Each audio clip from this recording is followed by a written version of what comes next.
Can you hear me? Test? Yes. Can you hear me? Ken? Can you hear me? Um, let's see. Yeah. So can you not hear me on the laptop? I don't hear you through the computer.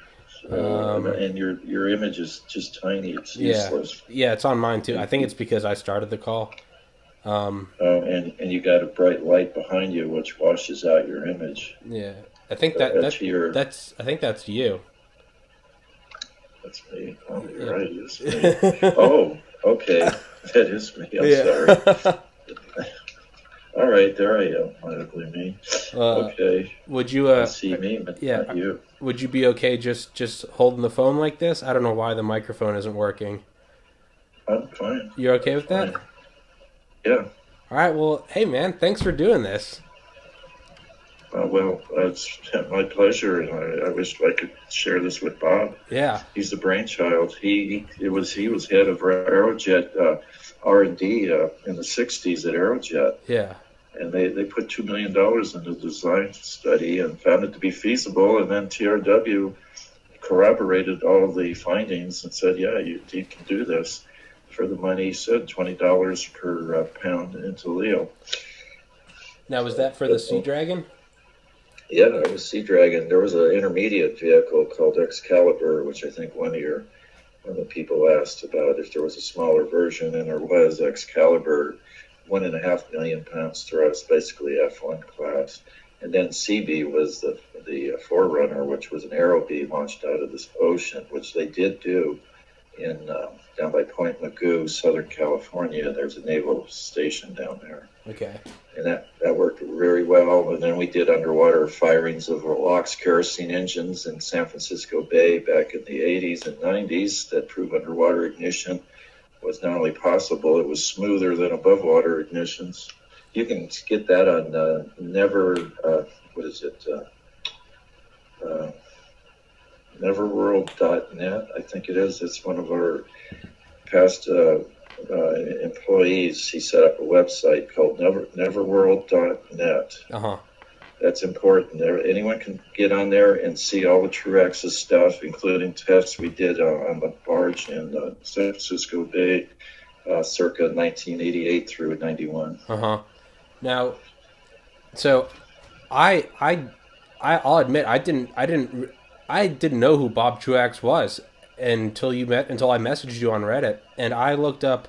So I went on YouTube and I was like, let's see who Bob Truax is, and I was like, I wonder if they'll even have him. And I clicked on it. The first thing is this huge documentary, and it says the Space Cowboy Bob Truax, and I was like, holy I shit, know. yeah, Yeah, he did the Evel Knievel steam rocket. yeah, People, and he was mentioned on TV, but yeah. who remembers Bob Truax over Evel Knievel? Yeah, well, exactly. That's what I read was that the rocket there was a mess up, and I heard several people say it was Evel Knievel's fault, but he blamed No, Bob Truax, and so no, he didn't. Evel Knievel didn't. He, no, he Oh, didn't. No, this is where I can separate the fact okay. from the Please fiction. do, please do. I worked with Bob through this whole thing, and and he never, even on TV, Knievel heralded Bob as being, great, and that it wasn't his fault. It was the media's fault for rushing him Uh huh. into launching. Bob didn't want to launch, but the media forced him to. They said there would be cause too much trouble and money loss if they canceled it for or postponed it for 2 weeks. And they weren't ready. The parachute holder, the canister at the back of the rocket, wasn't quite ready, and because of that, the vacuum created by the exhaust just opened that can up, and it pulled the parachute out. At a moment of it's not ignition because there's no fire, but Yeah. when the plug was released from the nozzle throat, that starts thrust, and there's a giant vacuum created at the base of a rocket, and it pulled the chute out. Any video that you might look at will show that, and yeah, even if Knievel had tried to do it, it wouldn't have come out that quick. Really. Uh, and if it wasn't for the wind blowing the direction it did, he would have drowned. He would have went into the actually, if the wind was blowing strong enough the other way, he would have actually gone over the canyon, and it would have been a qualified success. Yeah. But the wind blew him back towards the canyon, towards the near wall, which had a rock ledge, and that saved his life. Yeah. It kept him from going in the water. Yeah. Because you could see in some videos where he's struggling to get out of the harness, which he couldn't, and he would have drowned if he had went into the river. But no, they never blamed Bob. It was against his better judgment, and they went anyway. And that's what happens when you overrule engineers. Look at the Space Shuttle Challenger. Yeah, they overrode the engineers. Yeah. And the rest is history. If they just waited, they would have warmed up. And it would just be another space shuttle launch. Yeah. Isn't that called it's called Go Fever? Was that where it's just let's just stop waiting, stop being safe, stop, just go. Well, you're letting the bureaucrats become the engineers when they're not, and you can't override your engineers or you're inviting disaster, and that's what happened. And 7 people, gave their lives, plus billions of dollars in hardware, and the shuttle was shut down for almost 2 years. I mean, it's just a royal mess. People should have went to prison for that, for manslaughter, but that's not the way it works in the world of politics. Yeah. The guilty walk, and the innocent are the ones that take the fall. Yeah. But we're going to try not to make this a political call. It's purely engineering and science and history. I agree. So, like I said, I didn't know anything about Bob Truax, and I was just trying to look up some quick facts on him. So was he the inventor, or did he just contribute greatly to JATO, Jet Assisted Takeoff, for the Navy? Well, he, as mentioned, he was head of research and development, the program at Aerojet, and their think tank, him included, came up with the concept of sea launch and recovery. That's the CLAR acronym. Mm-hmm. And the bigger, the cheaper. Bob's motto is, if you want to put more payload up, don't worry about more ISP, specific impulse. Mm-hmm. Or more efficiency, just make the thing bigger. Yeah. You want more cargo hauled in a truck, you just get a bigger truck. Yeah. And, a rocket system can only have so much delta V. No matter how big it is, it has so much delta V. Just bigger means more payload. Mm-hmm. So, it's cheaper to make an existing rocket bigger than it is to start from scratch and redesign something. And it's just engineers. They get this analysis paralysis, which is a cute term coined by an engineer I worked with in microcosm. That was another one of the Denvers I was involved with back in the 80s and 90s. But people overanalyze, and they get into ISP fever, and they see hydrogen as ISP's 10 or 100 points higher than methane or kerosene. Let's go that way. And they forget that a 55-gallon drum of liquid hydrogen is so light you could pick it up. Yeah. So, once you see a rocket, how big it has to be to hold just a few pounds of hydrogen, then you start thinking, wait a minute, I got tanks that weigh a ton. Yeah. It negates some of the ISP game. But at any rate, it's just, back and forth. Yeah. And, who's most successful now? Well, SpaceX, LOX kerosene. Yeah. And densified. It's usually good to densify your propellants. With LOX, you get about almost 15% higher density, kerosene about 5%.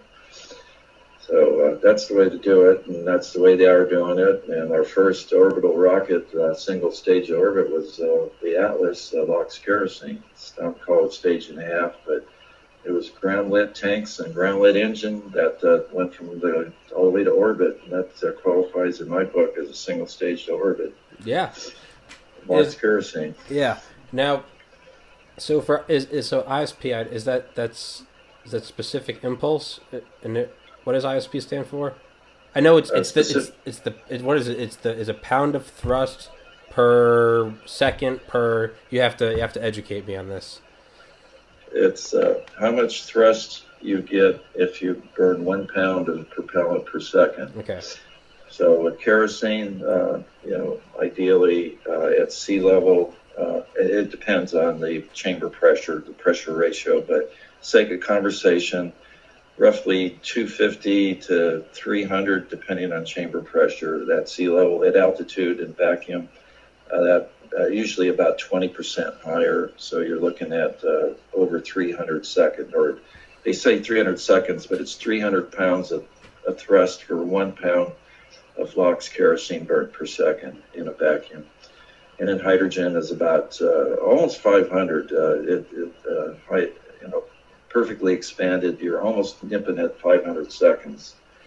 And the record ISP with a chemical system was liquid fluorine, liquid lithium metal, and liquid hydrogen gave a delivered sea level ISP of 542. Oh. That's per John Clark's book Ignition, which if no one's read that or even heard of it, I don't care if you're a rocket guy or you knit socks. You'll love the reading of John Clark's Ignition, an awesome book. It's funny, but it's extremely instructive. I refer to it this day when I want to look up odd propellant combinations, and in there just about everything's been tried, including mercury metal as a propellant. Mercury? Yeah, to get the density impulse up. Low ISP, but the tanks are so small that the tankage is virtually weightless. Yeah. And you inject some mercury, and you get more thrust per just a small amount of liquid injected. Of course, the exhaust is toxic as hell. But in the 40s and 50s, they pulled out all the stops and tried everything. Yeah. Hey man, anything to beat the communists. They didn't give a shit. It was because mercury is 13 times denser than water. I guess it makes sense. You need something heavy to throw out the back. Yeah. Well, just look up John D. Clark's book called Ignition. You can get reprints of it now if you look it up. I absolutely will. It's a wonderful book. It's just everything good. With ISP, now is the reason why? Again, I don't. You're the literal rocket scientist, and I'm someone who's read a couple Wikipedia articles. So with nuclear propulsion, the ISP is much higher, but you can't, unless you're doing like an Orion project type thing, it's not powerful enough to get you out of the gravity well that is Earth, correct? The nuclear propulsion is good for... Well, yes and no. Even if it could, you don't want to. You don't want to pollute the Earth with radiation. Yeah. Now, nuclear propulsion was never, ever even considered for, going to LEO. Strictly from LEO to escape velocity. And then you're about roughly, just talking around numbers, it approximately doubles your chemical rocket ISP. It goes to about from 450 to about 900 seconds. Jeez. That's thermal nuclear. That's where you're heating hydrogen with a nuclear reactor, and you're exhausting just hydrogen out the nozzle, which gives you a higher specific impulse than if you burn it, because then you have a higher molecular weight if you burn it to water. It's kind of counterintuitive, but if you burn the hydrogen, you actually get less performance. It's better to heat it and exhaust it as a diatomic molecule. So if you can make it monatomic, it'd even be better, but there's some physics problems there that make that impractical. Yeah. So now I know with Project Pluto, the cruise missile that they wanted to go at Mach 3 and powered by, I know it had... I forget what the reactor was made of, but I know that. So that was basically they just wanted to heat up air. That was just going to be a ramjet. But obviously, it would have been great as a weapon because it would have spewed radiation all over wherever we were going to launch it. But for stuff like the MB-36, the nuclear-powered bomber, they wanted what is it when it doesn't directly interact with the environment? The heat's just transferred through liquid metal. Would that be far too heavy to work for a rocket? I'm not sure if I'm familiar with the system you mentioned. Project Pluto? Could you repeat Pluto? No, I'm not familiar. Oh, it was a project in the 1950s. It was Pluto Slam. It was the flying crowbar. It was a nuclear powered cruise missile the size and mass of a locomotive that would have gone at Mach 3 for months on end, and it would have been able to shoot out 16 individual hydrogen bombs, all the while circling over the Soviet Union at treetop level, spewing out beryllium oxide exhaust, killing people with a shockwave. it was the reason we didn't make it was because we feared, what if the Soviets make one? There's no way we can defend against it. So it was considered too disruptive. I basically don't, and I don't find too much interest in weapon systems. Yeah.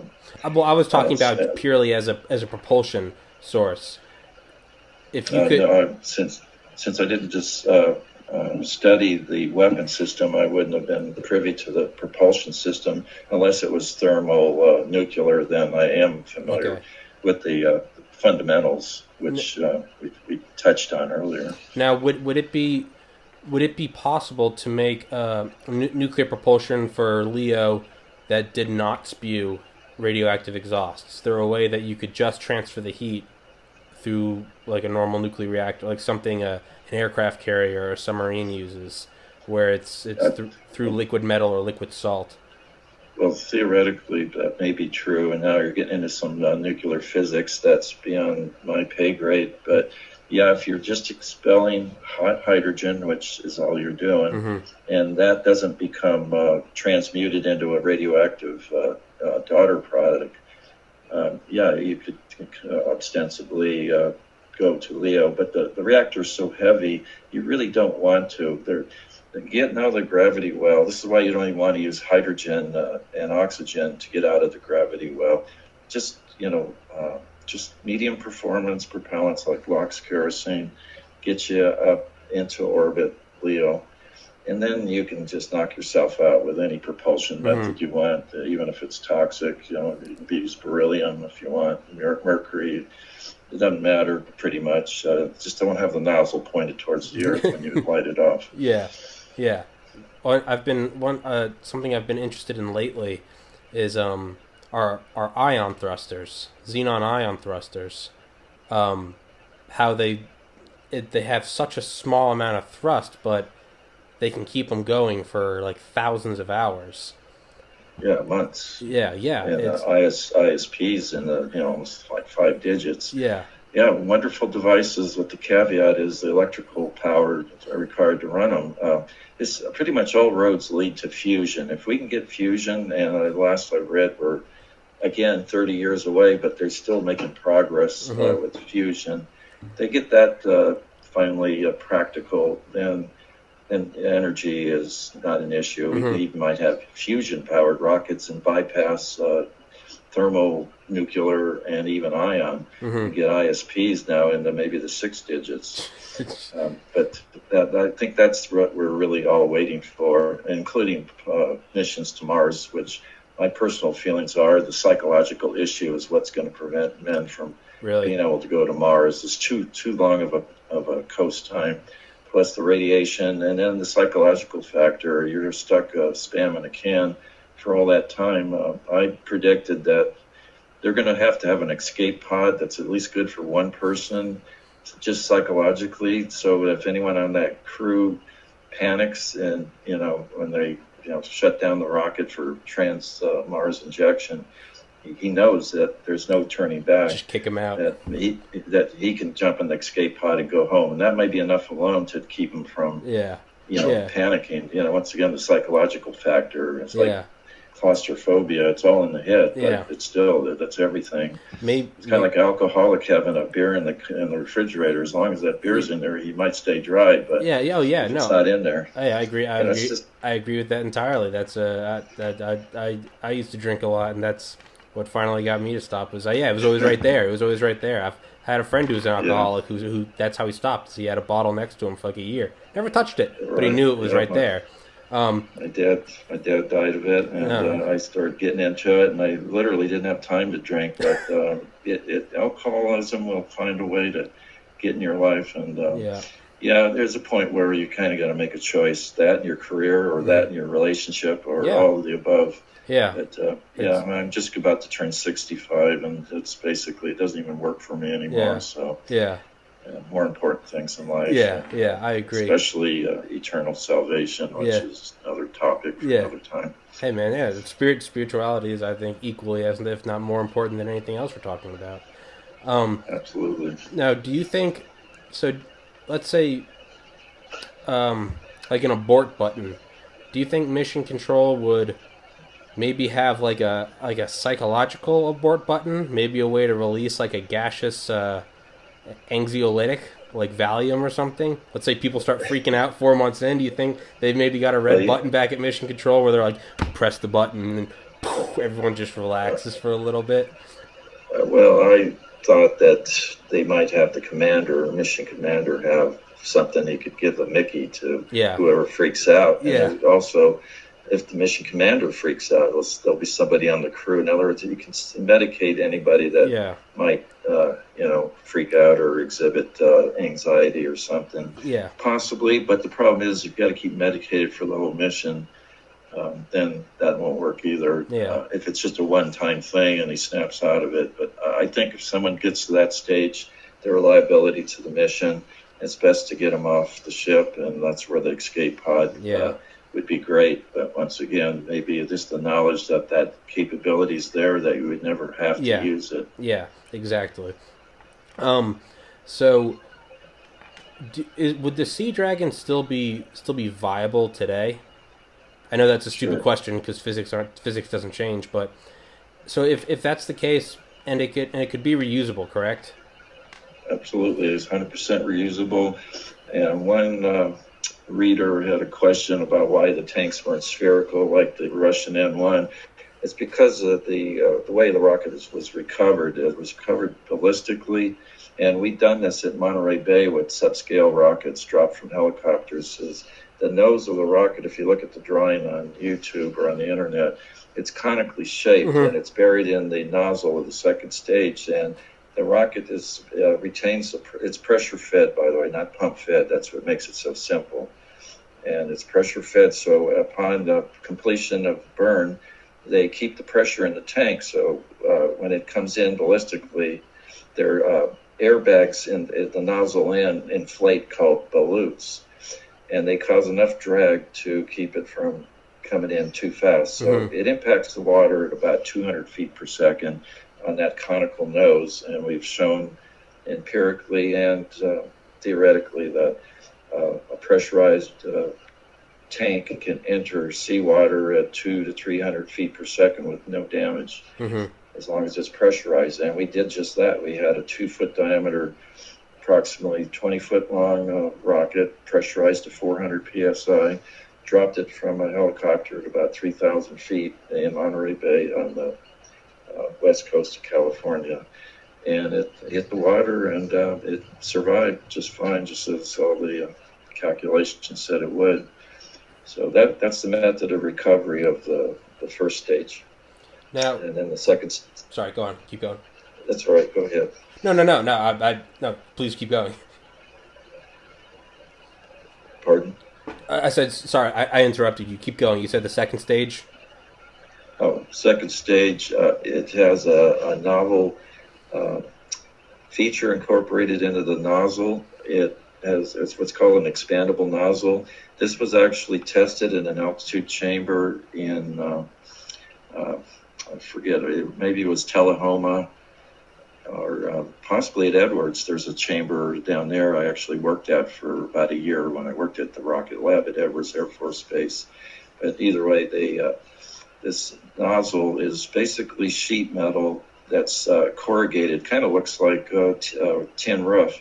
And then as the internal pressure or the external pressure drops off, the internal pressure causes the corrugations to unfold, and it expands very uniformly, and it matches the ambient pressure, kind of like Aerospike was designed to do. Yeah. But it does it mechanically with this nozzle, and it just expands. It goes up higher and higher until you achieve orbit. That's so cool.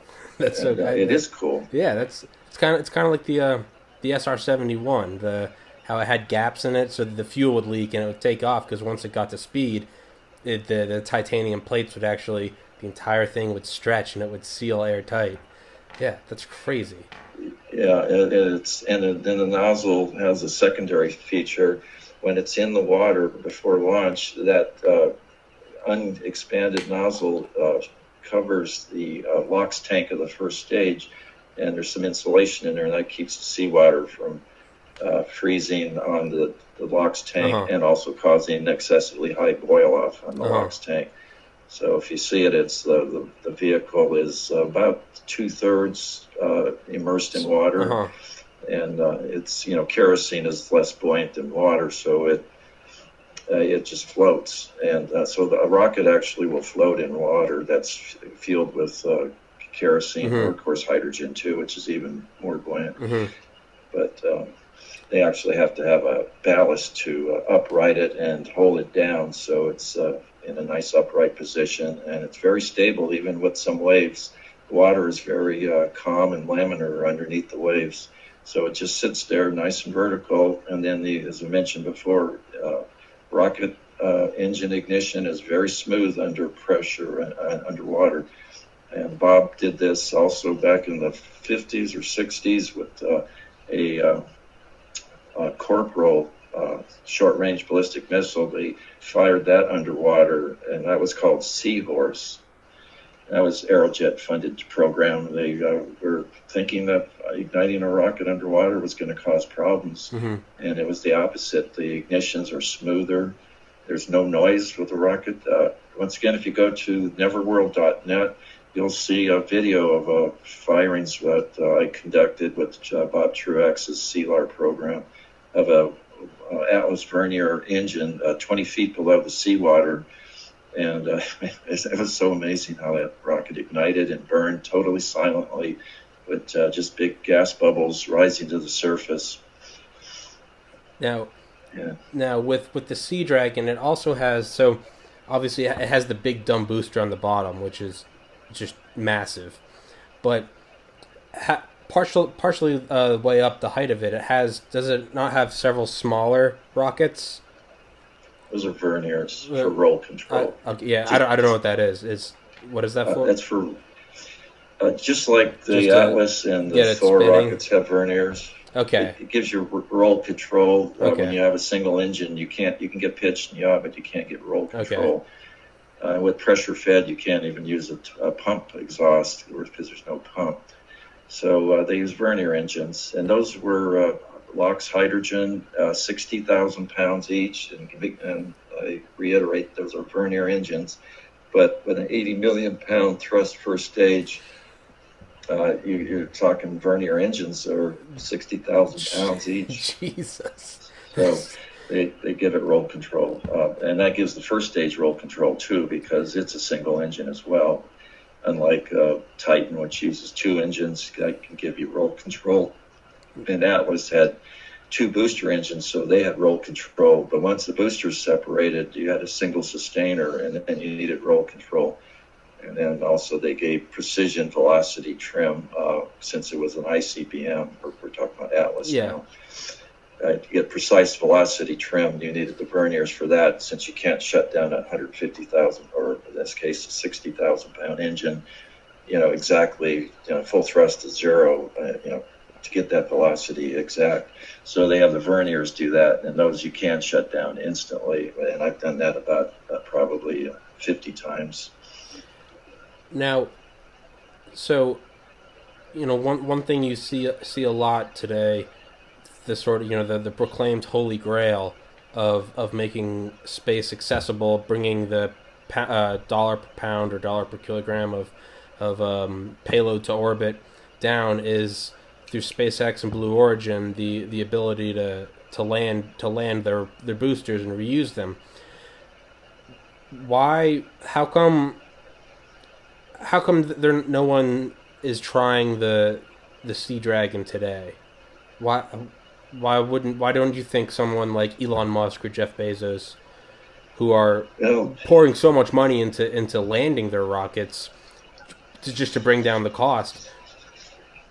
Why don't you? The short answer is people are land creatures. We're not fish. We're not amphibians. We basically don't want to get wet, and we have this mindset that salt water is corrosive, and it is, but naval ships and submarines have been doing it forever, and without corroding, anything to the point of non-usability. So the mindset is for like the Air Force, which dominates this, the launch business. They don't want to get their rockets wet, so they don't even consider it. They just say, no, that just sounds weird. Yeah. Sounds undoable. Too many corrosion issues, even though there aren't. Yeah. So that's why Sea Dragon is built at a shipyard, and then it's towed out by a tugboat. Yeah. Or several tugboats out to the launch site where you want to be away from land. The noise from one of these, we're talking, I read the study and the Sea Dragon report showed the sound level at various distances, and an 80 million pound engine will develop 140 decibels at 10 miles away. Jesus. So if you launched it at the Cape, you would have to be back about 20 miles to have the sound at a point that won't kill you or deafen you for life. Jesus. So you do it not only in the ocean, but you do it at the equator where you can take advantage of the Earth's rotation 100%. Yeah. Over 1,000 miles an hour, delta V automatically Yeah. added to your rocket before it even leaves the water. Yeah. So that's the reason there. But yeah, people don't like getting their rockets wet and even their feet wet. So it's just that. I'm one of those people. But it could be that they're both systems, with current technology are equally viable. And now that Musk is doing what he's doing, and there's probably going to be less incentive to develop a new system from scratch to compete with something that's maybe arguably, equal or close to equal. Mm-hmm. I don't know. $20 a pound back in 1960, I'm going to guess is 10 times that now, $200 a pound. Musk is talking a little about those dollars numbers, so it's possible that it is competitive with Sea Dragon. So there really is little or no incentive to build a Sea Dragon today. It would have been 50 years ago, but it could be a time has come and gone. I don't really know. I'm not a statistician or math person that can crunch numbers. And of course, modern manufacturing techniques, 3D additive manufacturing. I mean, it's just crazy what's going on now, and it's wonderful to see it happen. Yeah. So I don't know if that helps or hurts Sea Dragon. Yeah. That's kind of it, summed up in a nutshell. Now, because I always just, this is my imagination, how much bigger could a rocket get than Sea Dragon? Let's say they use the same method of launching and fueling. Just how big do you think, in your rocket scientist brain, how big do you think a rocket could get? I have to ask. There's no physical laws that I'm aware of that doesn't prevent a rocket engine from, extrapolating to any size. ISP is the same, no matter how many pounds, tons, or cubic miles of kerosene oxygen you burn per second, and it's the same physics and thermodynamics apply. Just things tend to, that's another thing I remember reading a question. Drag, this big rocket, you think the drag, actually it's the opposite. The bigger something is, the less drag is a problem from what I call the cube root law. Mm-hmm. The volume of a rocket goes up by the cube, but the area only goes up by the square. So, like the space shuttle, you think that thing would have so much drag? Talking about drag, that was the most ugly-looking ugly rocket in the universe, and it wasn't prohibitive. It did its job. Yeah. Well, drag doesn't really matter. 747, the drag on that is not as significant as it is with a little airplane. A model airplane has more drag per unit weight than a big airplane. Yeah. And that's why model rockets are harder to get to high velocities, because drag just eats them alive. Yeah. Huh. And it's just that simple. I didn't think about that. I didn't think of cube root law. It's just that. And same thing with the nozzle and the combustion chamber of a rocket engine. The combustion chamber is under the cube root law, where the nozzle is the square root law.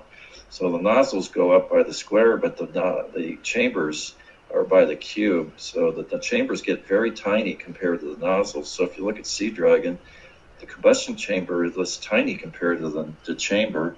Look at the F1. Mm-hmm. The chamber was tiny compared to the nozzles because the volume goes up by the cube and the nozzles by the square. Mm-hmm. Now, so how realistic or how probable do you think it is that that Musk is going to find a way to get us to Mars economically and in a timely fashion. If so, I read something the other day that said that in order to first get the first colony set up, he wants to send 1,000 starships at one time. It so you'd have to launch 1,000 of the BFRs, the big Falcon rockets, and get them all up into low Earth orbit, and then they're refueled and they go on their trip. Is that not something where like a mega Sea Dragon would come into play? Because each starship is supposed to hold, if I'm correct, if I remember correctly, I want to say 100 people. Maybe it's 50. Maybe it's 20. Yeah, you're right. But it's 100. So is that not something where? So sorry, you're aware of what the plan is? It shoots up the starship. The booster comes back down, and then it brings up another, I guess, starship-sized payload that's full of fuel. They dock. They go to Mars. Is that not? I feel like if you wanted to send a whole fleet of those, would it, in my uneducated opinion or logic, is that not something where you'd want a Sea Dragon or a fleet of Sea Dragons or a mega Sea Dragon, like a Sea Dinosaur type thing, where you could shoot up almost like an ICBM, shooting a bunch of nukes at once? Would you want to shoot up like 10 starships at once? Because Musk is all about how do we get it economical. It's not just, you throw enough money at anything, you'll make it possible, but he wants to make it economical. It's a good question, and you bring up, you actually are helping answer another question by a reader, and that's the payload. Sea Dragon's portrayed on the internet just generically as with a big tank for a payload, and that's what it is. It's a tank of water, where water is a real necessary commodity in space, but it can be propellant, and you're right. That's exactly what it would do. It would just loft literally hundreds of thousands of tons of propellant, and it would, and it could be a Sea Dragon would work in concert with Musk, space liner. That's entirely possible. You need a cheap way of orbiting inanimate payloads like propellant. So yeah, the Sea Dragon was good for 1,000 tons into Leo. So 1,000 tons of LOX kerosene, that would, or LOX methane. Yeah. That would fuel a lot of starships, indeed. And a fleet of Sea Dragons or Sea Dinosaurs, whatever, like we just discussed. Yeah. I don't know of any physical laws preventing it from getting bigger. So, absolutely. And also being non-manned, there's not the stringent requirements for man raiding a vehicle. So, Sea Dragon's so cheap, if you do lose one, well, there's no human life at stake, and it's a cheap rocket. Tow out the next one, Or recover the pieces from the ocean and recycle the margin steel, which is valuable, and it's something we haven't talked about. The metals they're using aren't even used hardly these days, but they were designed in the 60s for the Aerojet 260-inch solid rocket motor, and that's the margin steel, which has 250,000 psi tensile strength. So most people haven't even heard of a metal that has that kind of strength. But it does exist. I haven't. That sounds like some Area 51 shit. 250,000. It was invented in the 60s, and it was available. We bought it for $15 a pound from a small steel mill that makes 40,000-pound mill runs, and they had about 1,000 pounds of margin steel at the right gauge for us. I think they rolled it to our spec at $15 a pound, and that's how we built the small-scale rockets, which was when Bob, after the Evel Knievel days, he started Project Private Enterprise, the Volks rocket. The magazine Omni did a story about Bob back in the, I think it was 79 or 1980. And the nickel margin steel makes making pressure-fed rockets practical, because the walls are incredibly thin. Yeah. The rocket that we static fired in the San Francisco Bay was 2 feet in diameter, but the wall was a 1/16 of an inch thick, and it was good for almost 1,200 psi. That's crazy. So Anybody in the audience that knows Barlow's equation can crunch some numbers and see that what I'm saying is possible with tensile strengths of 250,000 psi. That's insane. So what if we took modern material science and modern metallurgy, as well as just not even just the advancements in the knowledge of it, but also just the ability to produce it cheaper and cheaper. Do you think the Sea Dragon could be? Do you think there could be a Sea Dragon 2.0 in terms of? Could you make it even leaner, meaner, more powerful, more economical? Like an Elon Musk. You don't know.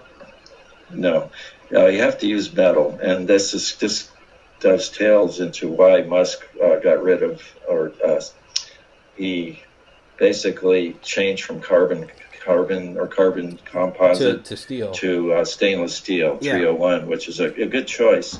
But if I was on his crew, I would have suggested using margin steel.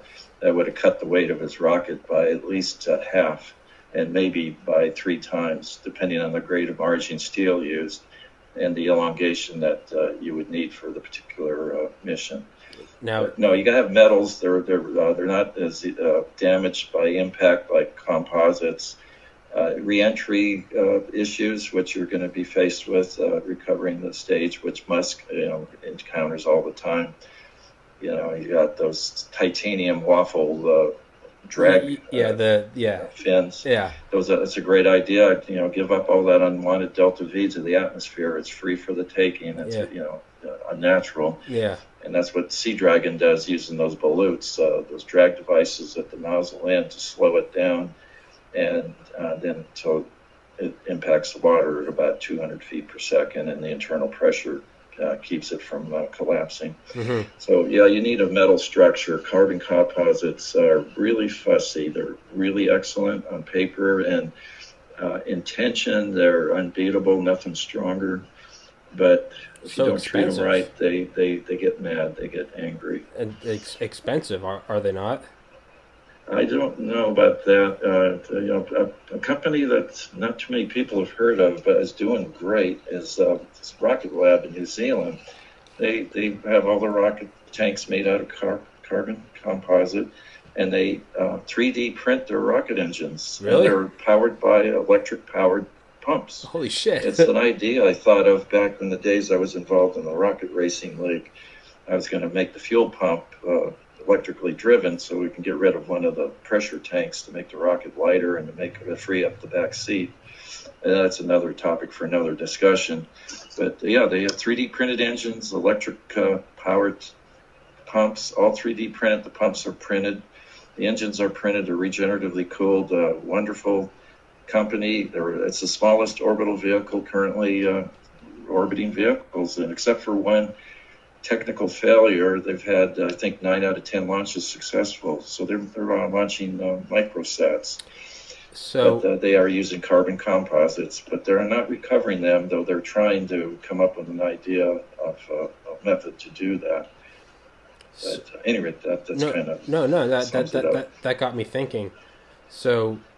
And please, by all means, if you can't tell, I don't shut up and I interrupt. So please, by all means, take reins of the conversation. We got all day. Yeah, hell yeah, we do. And like you said, you asked a couple times, could we do a follow-up episode? Ken, we can do an episode every goddamn week. I don't care. I'm down. There you go. Yeah. So we forget or don't have time for it. Exactly. Whatever. Right. Get people call in or write in. Exactly. Just make a list and we'll answer the questions. Exactly. Within my database, I'm more than happy to share it. Bob, I wish he was alive today. He'd love to be. He'd be sitting where I'm at. So, or it'd be in a 3-way conversation. He's the master. He'd be able to answer questions that I'm not familiar with. There is another version of Sea Dragon where they used liquid methane to pressurize the fuel tank, and liquid oxygen to pressurize the LOX tank. They had tanks of liquid methane that they bubbled the liquid into the fuel tank, and the heat of the fuel vaporized the methane, and then it pressurized the tank. And then when the fuel was burned up, they burnt the pressurant for added delta V. They burnt gaseous methane with gaseous oxygen in the chamber after the fuel was expended. And then they got additional delta V. So kind of getting on a tangent, I wanted to cover that was like the Model D or 3D or something like. I forget the name of the model of Sea Dragon. I think you might be able to get a copy of the report if you know where to look. It's a giant book. It's about the size of the LA phone book. And a $2 million study in $1960, they're going to generate a lot of paper. Hell yeah, they are. They did. Yeah. And like I say, they have things like the graph showing the sound pressure level at miles from the launch site, and it's really juicy stuff that you can spend days studying. Yeah. So you just apologize for going on a tangent. Don't ever apologize. Yeah, I'm enjoying this. I'm winding you up and letting you go. I'm soaking it all in. So please don't cut yourself off. Go on tangents. Personality flaw. My mind goes in different directions, and sometimes I'm thinking ahead of my mouth. So it's just exciting to talk about something that's near and dear to me. Yeah. I don't have anybody that is interested in that. I don't really have any friends. I'm kind of isolated hey, man. Up here in a little town that's not even on the map. Yeah. But in the heyday, we had fun. I got to make six figures at my hobby, and I'm very blessed. Absolutely very blessed. Can you had what I had? Can I? You're my friend. All right. You got me. All right, man. So fuck that. You don't have zero friends. We have one. You got me. All right. So that counts. Well, it is, and you're new in my life, and you're in my book. So yeah. Hell yeah. And you're a blessing, and this is like second wind here in my life. I'm getting to share something that most people never heard of, or they were born after it was even proposed. Yeah, I forget. I'm getting old. No, shut up, dude. I was at the gym. I was at the gym this morning, man. I dragged my dad to the gym. My dad's 61. He was saying I'm too old to work out. I was like, dude, you need to come work out with me. The guys I'm friends with at the gym, I shit you not, 81, 82, 84, nice. 85. They do pull-ups and shit. They fought in Korea. So and they all got young wives. So whenever everyone's like, I'm old, I'm like, I used to think I was old. I'm 29. I'm like, I thought I was old. I work out with these guys, and I'm like, oh, life goes on. Life goes on. The formula for longevity is widely available. Low-fat diet and exercise. You can't go wrong. There's blue zones in the world. People live to be not only over 100, but they live it in a healthy manner. They're not in a hospital at 100 or 110 or 20. They stay away from animal fat, and they exercise and drink enough water to stay hydrated. It's pretty much it. You just non-impacted exercise. In other words, don't run, but walk. Yeah. For half hour to hour a day. Eat a vegetable-based diet, and you just cannot go wrong. Yeah, it's that simple. It's not an opinion. It's hey, my ex-girlfriend's grandfather passed away in 1915. He was 100 years old. His wife is 98. Wow. They lived together. They lived on their own. They still drove. He remembers before there was electricity. And hey, man, he drank brandy every day and had cinnamon buns for breakfast. So my grandma was born in 1900, and she passed away at 2002. She was 102. Jeez. She saw Halley's Comet twice. That's insane. Damn. I hope I have some of her genes. Yeah. Yeah, man, you probably do.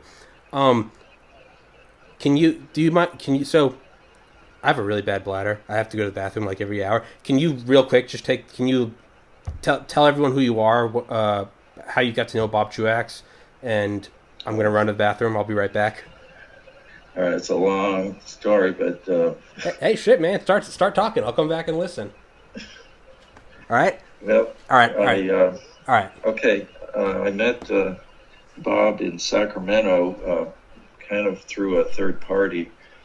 This is really a hard question to answer, not because it's difficult, but because it takes a lot of time. But the torturous path that I went through to eventually meet Bob, it was actually by accident. But I used to test rockets in my parents' front and backyard. I built some engine components in my high school machine shop. My mom was so enthusiastic about my work, she called a local television station that did a on-the-go program where they went out and did stories on people in Northern California that did unusual projects, hobbies, whatever. And she submitted my name, and sure enough, within a few months, they responded and made an appointment, came up, and I conducted a liquid rocket test for them. And a gentleman named Chuck Piper with the Rocket Research Institute, saw the broadcast that evening in Pleasant Hill, which is 50 miles east of San Francisco. He looked up all the Masons in the phone book that he found at the local library. That was the days where you went to the library to look up stuff. No internet, 1972, I think it was, somewhere around there. Anyway, he looked up all the Masons. I think there were 2 or 3 in Auburn, and of course he called me and arranged to meet with him at their test site at what's called Perkins, out about 15 miles east and south of Sacramento off of Jackson Highway 16, about 5 miles south of the Mather Air Force Base. Well, Bob Truax was sharing that test site to test a steam rocket that was to be used on Evel Knievel's sky cycle. And of course, him being a liquid rocket guy and me being a liquid rocket guy, it was like, like unlike forces attracting.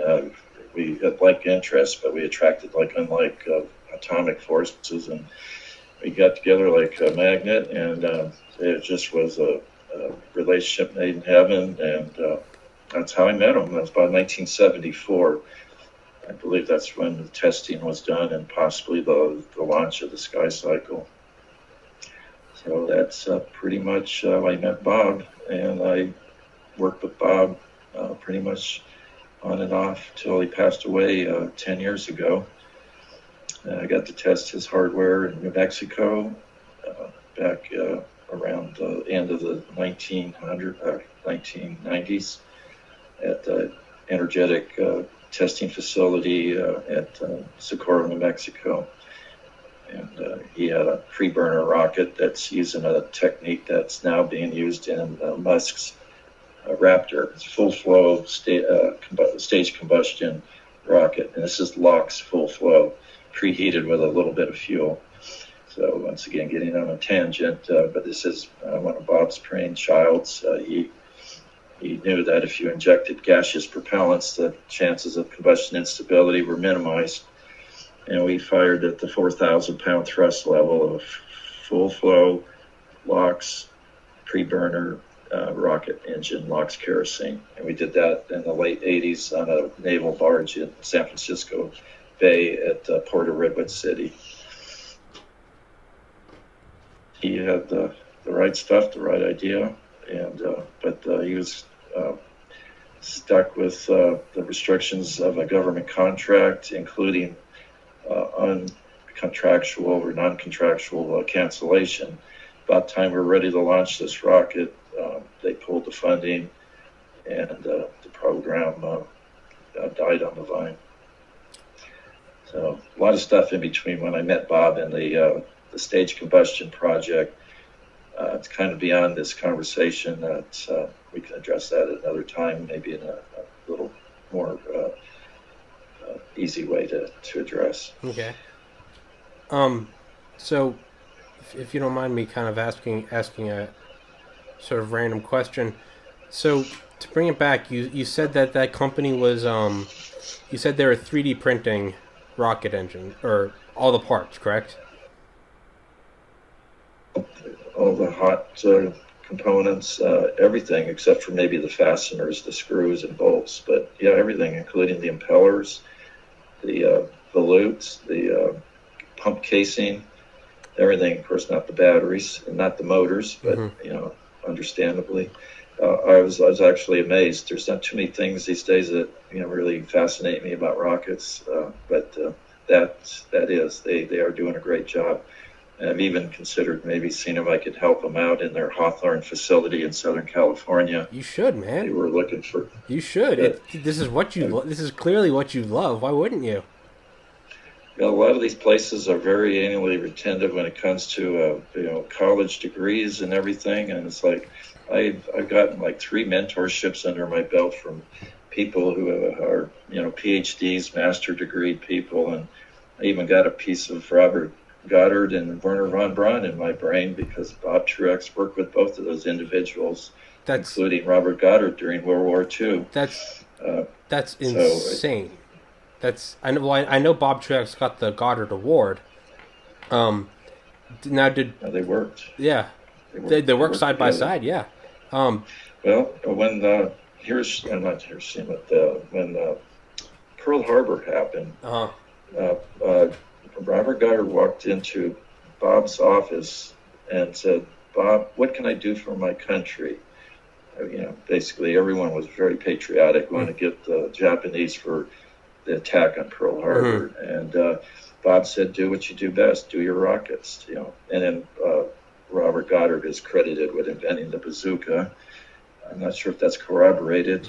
Maybe a code invented it. But at any rate, he wanted to do something for his country, and Bob said, "Use your brain, make rockets, your rocket talent." And that was the conversation they had probably the day after Pearl Harbor. And then, of course, he worked with Wernher von Braun, Project Paperclip. Yeah. In those days, rockets were, well, even today, it's a very small world. Now, did he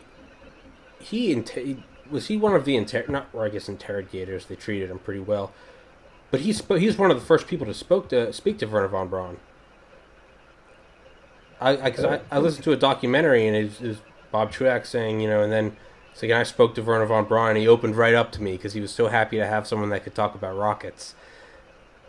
Yeah, exactly. It's a small world, yeah. And having people of like mind, like now, it's really exciting to talk to a fellow rocket guy. There's not many people I can talk to. Hey, well, wait, I got to intersect right there. I'm not a rocket guy, man. I have a biology degree. I like to read about this.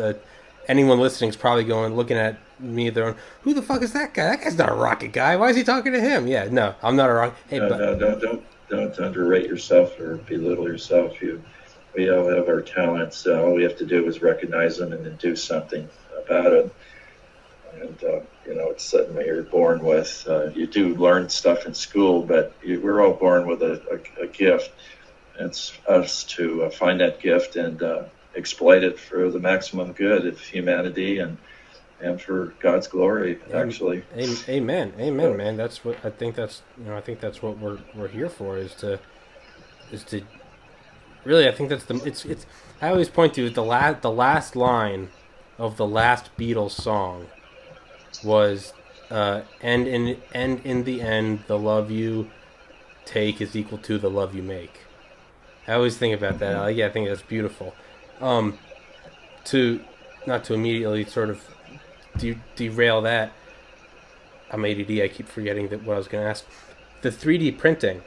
So now, would this be possible? They take all the materials that they're going to use for the 3D printing. Let's, for lack of a better term, the 3D printing fuel, the big whatever we're using.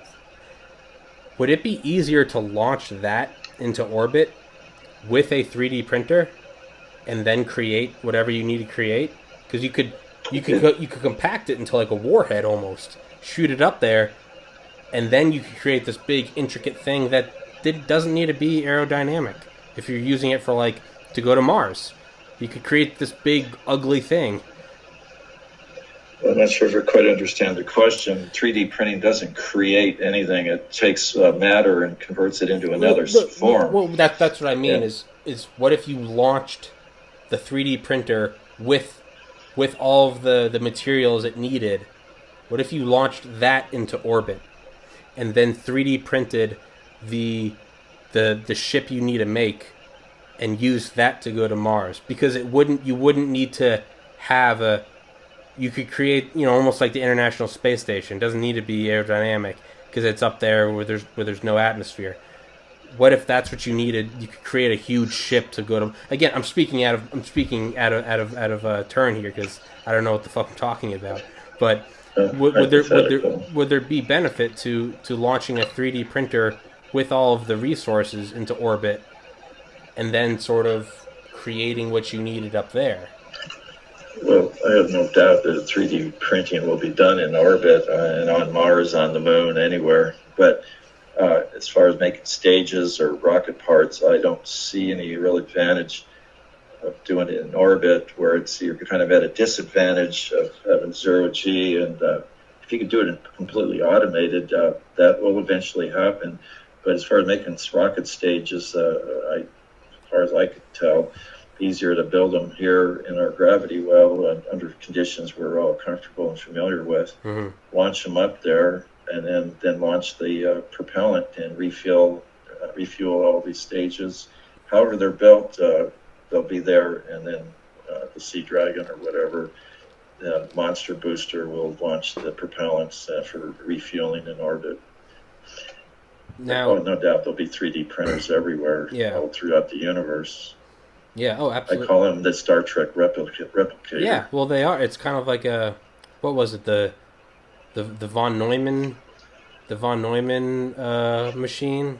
It talked about that's maybe what an alien race would do, is they'd launch like one 3D printer onto the moon, and they'd wait until, kind of like 2001: A Space Odyssey, they'd wait till humans got there, and then it would start replicating, because it'd be like, we are worthy to talk to them or something. Right, yeah, I'm very much a fan of the short sci-fi novel called The Sentinel, which is what 2001 was based on. Arthur C. Clarke? Yeah, The Sentinel. I actually don't read science fiction per se. I love watching it in movies. But when I was very young, so in grade school, I did read The Sentinel, and I thought that was the coolest idea. But now I'm not so sure about alien life. I think if it was there, they would be obvious. They'd have introduced themselves by now. I don't. That's another topic. Once again, I don't want to get bogged down in, because it's very controversial. Yeah, very, man, we can talk passionate. about whatever we want. Screw anybody. Screw everyone that has a problem with it. I fucking love talking about aliens. It's so. What was I gonna say? Well, so something I heard about, or not heard. Yeah, well, an idea I heard about. Why haven't we heard of aliens? How come they haven't introduced themselves? Someone said, if you're dropped into the middle of the jungle, are you going to start yelling? Because a tiger may hear you. Well, if you're in the middle of the universe, are you going to start broadcasting and introducing yourself? Because there might be an intergalactic tiger out there.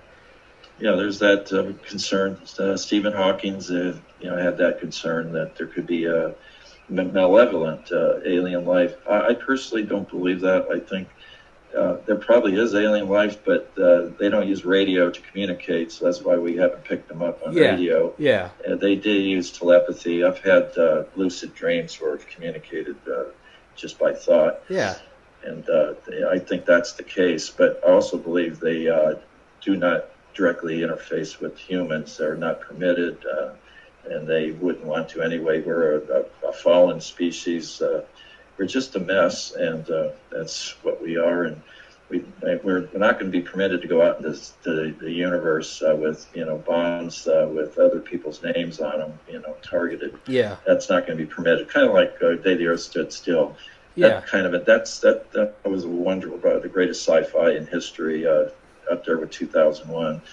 And I believe that some shape or form of that is based in fact. I actually do as well, and I think it actually makes perfect sense, because, so was it Enrico Fermi said the great silence? How come we're not hearing anyone?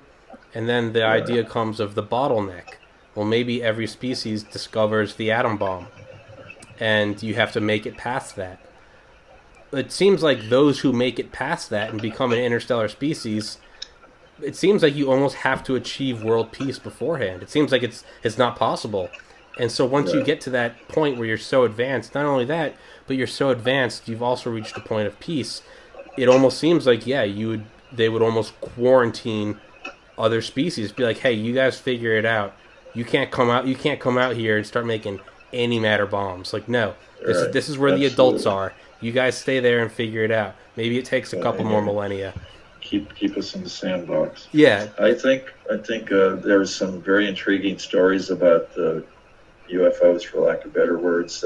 These lights around nuclear launch facilities. Shut down the missiles. They shut down the ICBMs. Or turn them on to scare the crap out of you. Really, I mean, that stuff I don't think is being made up. If No. it is, then it is, and shame on perpetrators of false concepts. But anyway, it just seems like it's coming from too many directions to be false. So there is a very positive force, for lack of better words, that is keeping us contained, not letting us, attack each other. Mm-hmm. There's that one video. I think it's made up.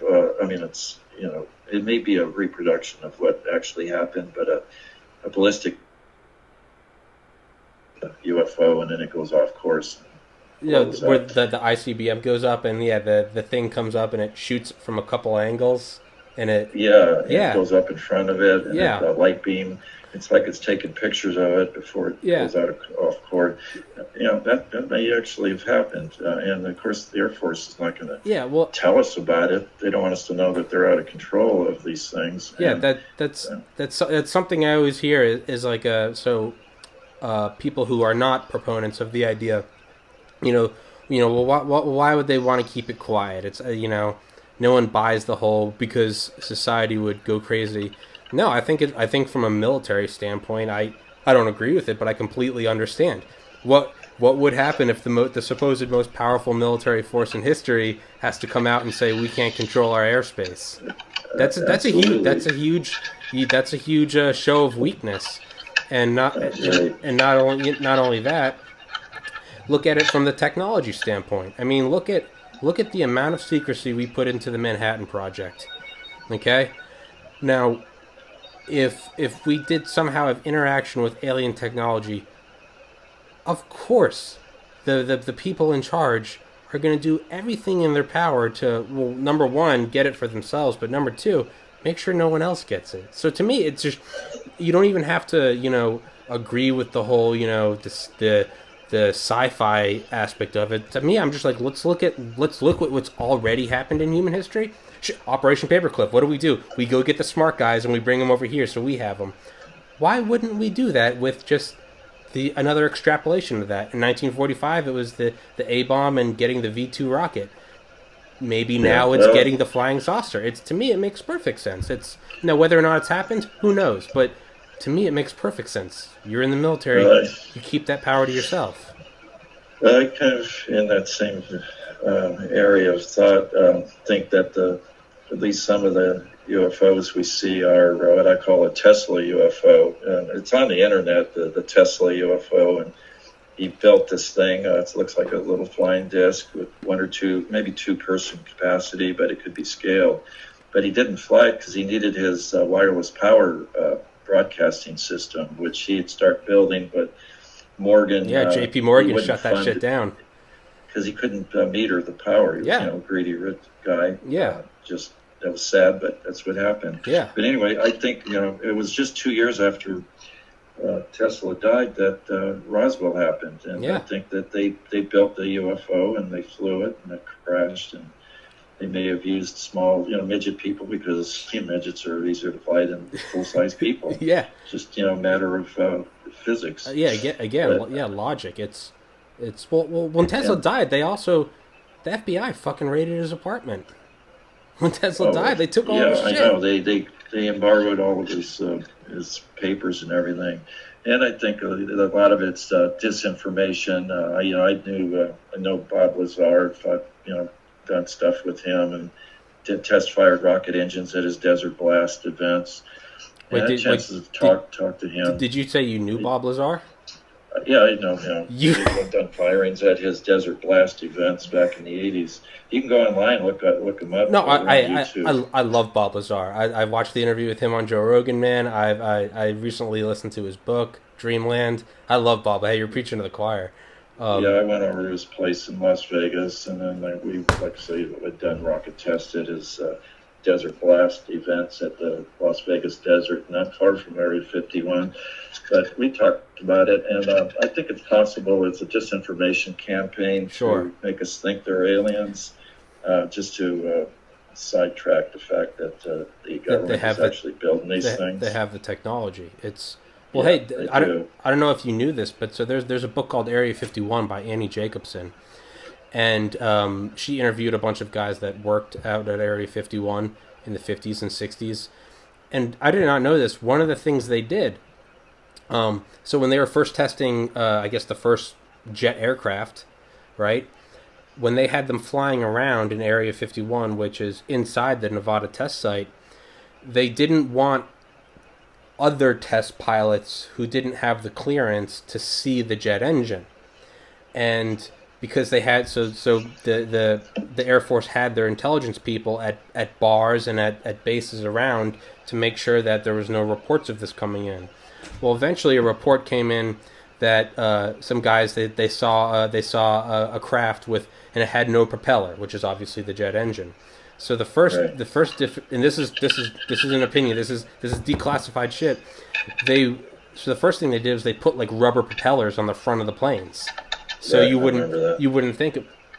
Well, that didn't work, and people were still talking about it. So one thing the test pilots started doing was they started wearing. They would go to L.A. They'd go to like Hollywood. They would start wearing gorilla masks, big gorilla heads. Not a mask, the fake hair, the fake eyes, everything. And the purpose it was brilliant disinformation. When other test pilots would see this, so what happened is they would see this, they would go to the bars and they would tell hey man, I saw this thing and it had a fake propeller on it, but it had a trail of smoke behind it. Okay, true, and you'll never get this, a gorilla was flying it. Oh, you're fucking crazy. But the thing is these test pilots said 40, 50 years later, that was true. We were wearing gorilla masks for that reason. To discredit the witnesses. Well, to me, that makes perfect sense. What better way to, you start explaining alien technology. You start going, okay, I could see it. Yeah, and then there were little green men. Oh, okay, you're crazy. To me, it makes perfect sense. I'm sorry if I'm going off topic, man. If you can't tell, I love this shit. Yeah, I know. We could talk all day and still not cover hardly anything. Yeah. That's to keep it focused. We'll stay with rockets, and then I do have opinions about that too, and it's what it is. But you want to stay with fact, things that are black and white. Uh-huh. Okay, so people look at it, and then we can have a follow-up meeting. And This is all juicy stuff. I love it. Yeah, I do have. I agree. Maybe let's stick to rockets for right now. We'll do another episode with aliens. I had a lot of fun with Bob Lazar. I can get another meeting about that. A very fun person and very intelligent. I bought a lot of stuff from his store. And I've sold him stuff. So it's just been fun. What is it? American Nuclear? United Nuclear. United Nuclear. He sells like little tiny samples. We both lived in New Mexico way back in the old days, and then he moved to, I think, Wisconsin, and I moved back to California after the Socorro, New Mexico thing pretty much dried up for political reasons. So at any rate, those are fun days. Some of them are on YouTube. Yeah, Ken, do you think you could ever get in touch with Bob Lazar again? I don't have his phone number. We talk once in a while. Ken, not as much as we used to, but Ken, do you think there's any way we could get Bob Lazar to do a three-way with us and we talk about aliens? Probably not. I think he's sick and tired of it. He's tired of being attacked, being ridiculed. And this was years ago. He was already getting really fatigued from it. Well, and he's just tired of people making fun out of him or worse. And that's just what I think. I don't think he would want to bother doing it now. Yeah. It could be different now. I would think he's getting more jaded the older he gets. Yeah. He keeps getting bothered by the government too. They're not leaving him alone. They still occasionally will raid his store. They'll still send the FBI over and fuck up his store. I know. It's just wrong. Well, he was. Now, did you listen to him on the Joe Rogan podcast in 2019? I'm not sure. I will email you a link after this episode. He went on and he did a podcast, and he openly talked about how reluctant he was, that he doesn't like doing it anymore. But he went on and he talked to Joe Rogan for like 2.5 hours, and it was awesome.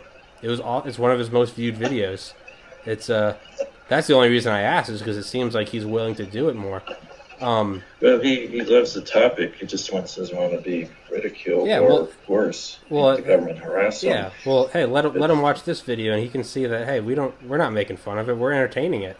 We're entertaining it as a possibility. I don't know why it wouldn't be a possibility.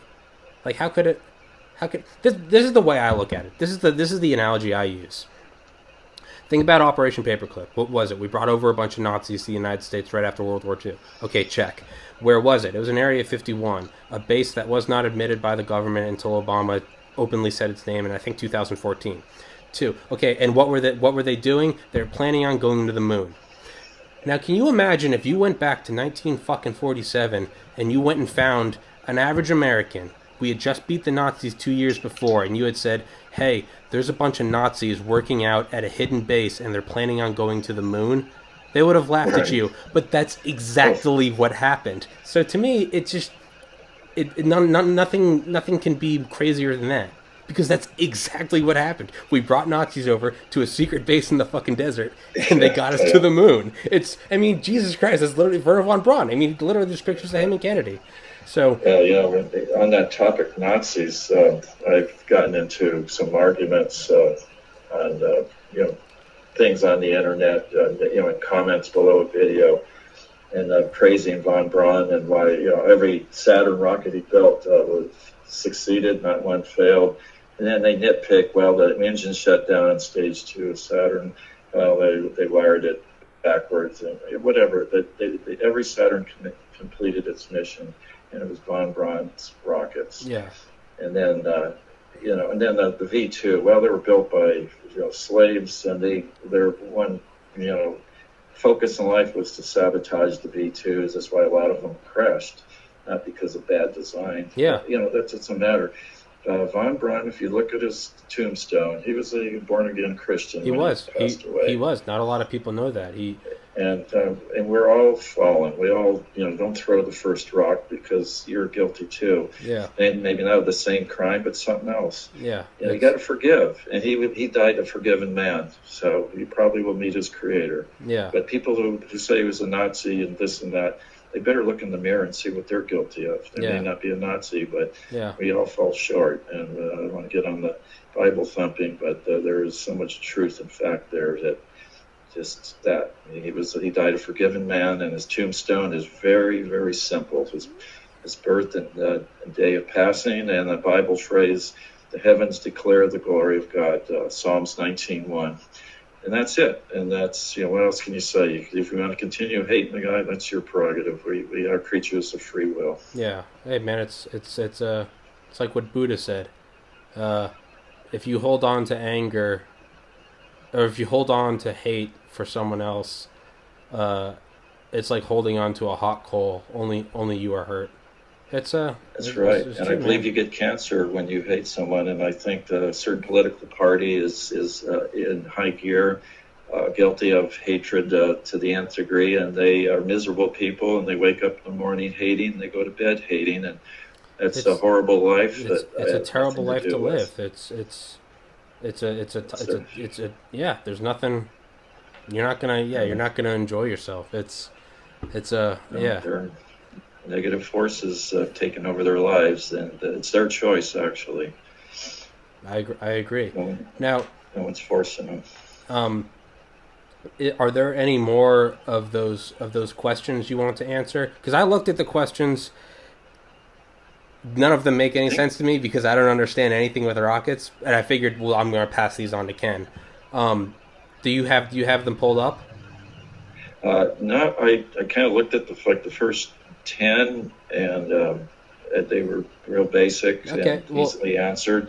I didn't look at all of them. It gets to be pretty voluminous. Yeah, people are more than welcome to submit follow-on questions, whatever becomes of this conversation in written form. By all means, send the questions that haven't been answered, and I'll be glad to do it within my knowledge and ability. Now, do you remember any more of them offhand, or would you like me to send them to you? No, I think some I remembered right away, and we talked directly on them, and others I stumbled into them, and we were talking about other things, and it dovetailed into those questions. So we talked about them, and I don't think there's any more. If there are, we'll address them on a follow-on. Okay. So I forgot what I was going to ask. Okay, so and this is kind of a not really as on par with it. So what was it that Bob Truax did that convinced the Navy to start using submarine launched ballistic missiles? Because the Navy was not interested in ballistic missiles before Bob Truax, correct? You saying? Say it again. What was the question? In the documentary I'm listening to about Bob Truax, they talk about how he wanted to get the Navy to start using sea-launched ballistic missiles. Right. And he wanted to do them. And he wanted them to be on submarines, which we now know is that's what nuclear subs are. What was it exactly that he did that made them change their mind and start using them? Well, they didn't do it the way that he proposed. He wanted to use them external to the sub. And once again, it's the phobia of getting your rockets wet. They thought you can't get the rocket wet, you have to put it inside. Well, it greatly limits the size of the missile, but he wanted to have them on the outside of the sub, either towed or in parallel. That way you can maybe carry 2 or 3 external, and they could be the size of the sub practically. But that's what he proposed, not the current internal ballistic missiles like Polaris, Trident, D5. Now,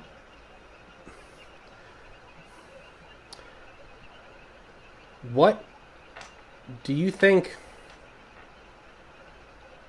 is going to be the quantum leap in rocketry? Is it going to be a reactionless drive? Is it going to be, or do you think it's going to be nuclear fusion? Well, fusion is not only pretty much the perfect, except for antimatter. Fusion is really the perfect energy source, but it's being done in laboratories, and there's no physical laws of physics says it can't be done. So it's looking like that's going to be it. But in the interim, in the next 30 years, just better energy generation sources for ion drive. And I really hope they get back into nuclear, thermonuclear. That's in the bag. We did it in the 60s. That's so simple. But we got to get around the treaties and the bans on nuclear energy. And this is fission, of course. That's all we got that works, that gives us twice the specific impulse, cuts the travel time to Mars in half. That's pretty much it. Now there's maybe if these UFOs, the Tesla UFOs exist, if the UFOs that Bob Lazar talked about, whether they're terrestrial or extraterrestrial, if they have this gravity drive, then this is all moot. They're already going places. They've already gone to Mars. I don't know. That's really, I don't even want to talk about that because I would be speculating, and I don't like doing that. Talk about facts. We'll save that for our next episode. Now, oh fuck, I forgot what I was going to say. It was right on the tip of my tongue. Have a little notepad in front of you and just jot down like one word that will be a buzzword that'll. Project Orion. Project Orion. Right. Is the only reason we're not doing that because of nuclear treaties? That's part of it, but it's also a one-way trip, and we're I don't think ready to go to a star system. Oh, I was talking about using that for just for Mars, just to really want to get there quick. I don't think it's practical for interplanetary travel. That's strictly interstellar travel. Okay. Well, I could be wrong. Maybe they have a mini Orion drive, but you have to brake, so you can only go to 50% and then you theoretical speed. Yeah, you got to turn around and you brake for the rest of the trip. That's true. I don't think I've heard of it being used for interplanetary, just interstellar. Now, what do you think about Project? Project is it Daedalus? Right, same thing. Interstellar. Yeah. Yeah, they wanted that to go up to 12% the speed of light. Yeah, you don't do that going to Mars. Yeah, that's You'll be true. there before you. I mean, You'll be there in a couple minutes. Yeah, Yeah. or maybe an hour at 12% the speed of light. I wouldn't have time to turn it around and brake. That's why these things are all interstellar concepts. Now, do you think that, and this is something I've thought of recently, what if we made like a new Voyager? So both of the Voyagers are now past the heliopause, and they're in interstellar space now. How come we haven't made a Project Orion Voyager type thing just to do it? Because I feel like they could catch up and go farther. And now we're back to the test ban and the will to do something that has an ambiguous scientific goal. Just to do it is not justification to spend $1 trillion or 10 trillion or whatever and have multiple countries, international contributions like the space station. Mm-hmm. Just so many factors. And when I go to Alpha Centauri is the closest star to us right now, 4 1/3 light years. It still would take a lifetime to get there, even with Daedalus or Orion drive. Well, I meant not even sending a person, just equipment, just. I know. And, but still, why? There's nobody there at the receiving end. Yeah. You can have a camera, and then speed of light takes 4 years for the image to get to us. Yeah. And then what do we see? A planet, swing going by at the, 20% the speed of light. And, I don't know. Yeah, I think that's just the kid in me. That's just like, how come we're not making it? Send it farther. Send it faster. Yeah. There's the justification just isn't there for all of the things we just mentioned, and probably other things. Yeah. And it's technical. It's still not a shoe-in. There's still a lot of things to be resolved. I don't know. It's just a lot there. But the test ban is the big thing. You got to get all the countries to agree to it, and trying to get international agreement on just about anything is how difficult that is, even with things like trade. Yeah, takes a decade just to get that. Now take a nuclear powered, like a nuclear powered rocket. Yeah, good luck. Good luck getting ulterior motives. They think you're putting nukes up there. Once they're up there, then you'll eliminate your enemy. It's just distrust, and understandably to a degree. No, absolutely. Well, that's why JFK shut down, because they wanted to make an Orion battleship. They wanted to make an orbital nuclear battleship, and JFK shut that down.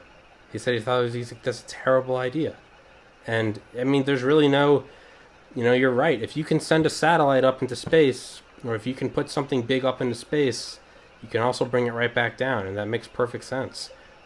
Why would anyone trust us? What the hell have we done to show that we're trustworthy? Oh, well, that's true, too. There's aspects of our government that detects its own people, and who can trust that? Yeah. I don't know if it's a left-hand, right-hand thing. It may be. And then there's, then they get into the conspiracies and the world cabals and Rothschilds, and then you really get into the ozone, and that's beyond the scope of this conversation and perhaps any future. Yeah. I don't know. Yeah. I don't know, and that's not rocket related. Yeah. But, it's not pretty. Any way you dice it, there is forces there that aren't pretty. Yeah. Once again, when man's in charge, things go to hell in a handbasket. Yeah. Literally. Yeah. We'll save that. We'll have an episode strictly dedicated to fringe theories and ideas. But let's talk about NERBA, Aerojet. Yeah. They were firing nuclear rocket engines. They work. And they got them flight weight. They work. They can turn them on and off and throttle them. They're great. 900 seconds, even 500 or 600 seconds with a clunker. They're still 25% better ISP than the best chemical rocket with current technology or technology of the 60s. And we got a lot of swords we can beat back into plowshares, old nuclear weapons. We can use the fissile material into fuel. Yeah, I mean, we've got enough for 70,000 warheads. That's definitely enough to use for fuel. I think we should do thermal nuclear. Absolutely, I'm 100% for that. Now, how would so let's just, for shits and giggles, let's say that let's say that you were on Elon Musk's design team or Jeff Bezos' team. They gave you the final word. How would you have us use thermonuclear engines? How would you have us use? What would be in your mind? What would be the perfect way to use? What would we use to get to low Earth orbit, and then what would we use to get to Mars? I always tell people I'm a propulsion guy. What the designers that are funding it do with it, that's really their business. I test engines. I've had people say, well, what have you launched? I say, well, that's beside the point. I don't build rockets to launch them. I build rocket engines, systems, test stands. I've built facilities for NASA, for Mark Marietta, General Dynamics, all those people, test stands. I'm excited to watch supersonic flow coming out of a rocket engine with the alternate compression expansion waves known as shock dynamics. Yeah. That's the kind of stuff that excites me. Yeah. What you do with the propulsion device, that's their business. Okay. So I'm all for the propulsion system and what they do with it. That's their business. Okay. Now, if you don't mind explaining it to me, how does a nuclear? So is it just heating up the hydrogen and shooting it out? Simply put, yes. Hot hydrogen has a very high specific impulse just because of its very low molecular weight. That's something Goddard did not do in his equations, which is a mystery why he never factored in molecular weight in his equations. It's hard to believe he didn't know it, being a physicist, but possible. At any rate, lower the molecular weight, the higher the performance, and nothing's lower than H2 except monatomic hydrogen, which is H. But that has severe problems, both making it and containing it. So H2, just get it hot. In fact, one proposal of Sea Dragon is to have a dump-cooled thrust chamber on the second stage, where the hydrogen flows through the cooling jacket, and at the exit are little low-area ratio nozzles, and then the hydrogen is ejected at a fairly high velocity, being hot hydrogen. And that's dump cooling. Don't burn it. Don't run it back into the engine because you'll actually lose performance because you increase the molecular weight from 2 to 18, which is the molecular weight of water. And it's even worse with CO2. Of course, that's with a hydrocarbon. But you don't want to burn to completion. You actually just, when you do use oxygen, hydrogen, you just burn it hot enough to heat it and eject it. So there's an optimal mixture ratio, and it's not stoichiometric. You do not want to burn stoichiometric with hydrogen or really with any propellant. You want some free hydrogen, and you get a higher performance because of the lower molecular weight. Now, would the limitations or would something that bars from Musk, so let's say he wanted to do a Nerva type engine, would he be legally allowed to get the fissile material he'd need? No. Yeah. He wouldn't have any more luck than you and me. Yeah. He'd be totally bound by the government and the Atomic Energy Commission. Yeah. AEC. Yeah. No, that'd be a brick wall. If he thought it was hard getting clearances from NASA to launch from the Cape, that's child's play compared to dealing with the AEC. Yeah. I don't think he's interested in that. Maybe he is and sees the red tape as not worth the effort, maybe even insurmountable. I don't know. But I do think the psychological factor is going to be something that might make him rethink that. Yeah. Because that 6 to 8 month coast time to Mars is, to me, prohibitive. I mean, there's just so many reasons why humans weren't designed for space flight. Yeah. From low gravity or no gravity to radiation to the psychological factor. It's just a mess. Yeah. And they know it. Radiation, what are you going to do about that? They're already talking about as soon as they get there, they go underground and have lava tubes just to get away from the sun and cosmic rays. It's like, it's death. Yeah. I have a bit of a hunch what I think Musk is doing in all my brilliance, because I know what the fuck I'm talking about. But you think about insights. Think about what you just said. They want to get there and tunnel underground. Now think about what you said earlier. He's using this stainless steel for his rockets. Well, he's also just released, or taking pre-orders for the Cybertruck, and it's made out of the same rolled steel. I think that the reason he's doing that is to get an economies of scale, to make it cheaper to produce the same steel that he's going to use for the Starship.